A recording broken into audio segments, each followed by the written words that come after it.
They don't want what we know out there. You'll never get this on CNBC. But our school system will never tell us that, because they're part of the process. Fake money, fake teachers, fake assets.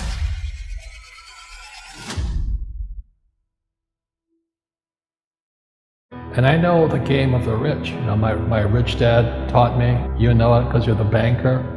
The game the bankers and the rich play is different than what they teach you in school. All over the world, what does school teach you about money? And the answer is nothing. And that's not a mistake.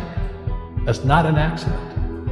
I knew that, most people know that. But the way to keep the poor and middle class working hard is never teach them what the rich know. So if you read Rich Dad, Poor Dad, which came out in 1997, it's what the rich teach their kids about money, the poor and middle class do not. Poverty hurts. I mean, I don't like it. And I don't like that our academic system's so corrupt.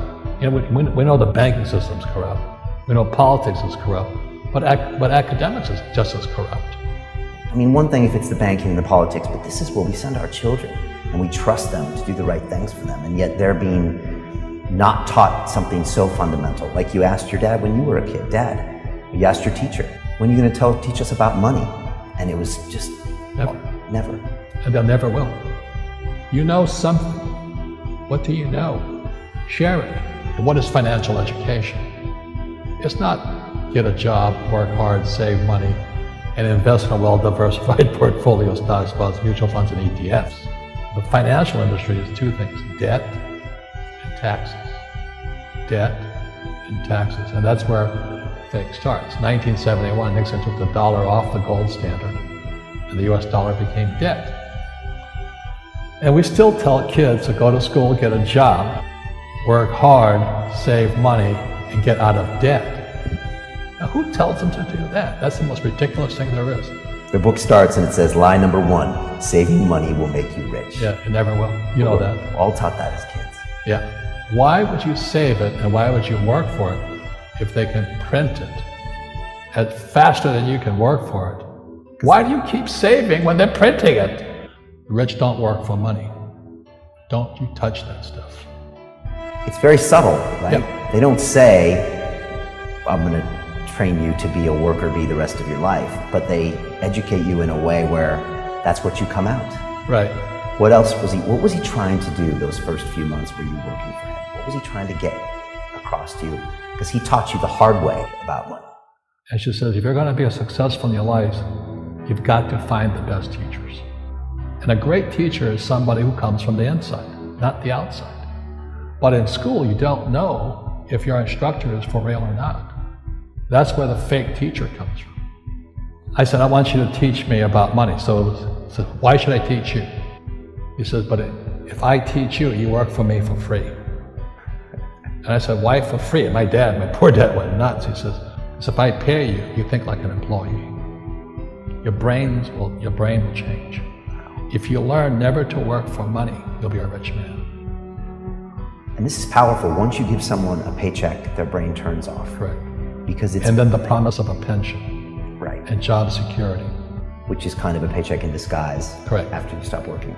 Give the man a fish, eats for the day, teach him to fish, eats for a lifetime. And most poor people confuse assets for liabilities. They think their home is an asset, it's actually a liability. Right.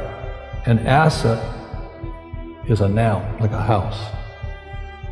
Cash flow is a verb. So to understand if it's an asset or liability, it takes a noun plus verb. So if the cash is flowing out of your pocket, it's a liability. If the cash is flowing into your pocket, asset, verb, it's an asset. So I own 7,000 rental properties. Those are assets. Every month, the cash flows in.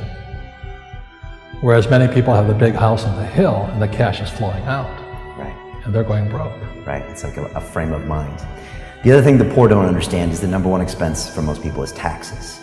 And yet we don't even see it. Isn't that weird? You walk around and you look at the paycheck and say, that doesn't seem right, and you don't realize that the government's got a huge hand in your pocket and you are doing nothing to minimize that. Again, this is what's very different about the rich and the poor. Well, the reason the rich don't work for money is number one expense is tax. See, there's three kinds of income: earned, portfolio, passive. So earned income is if I get a job, that's earned income. If I'm a doctor or a programmer, that's earned income because I'm working for it.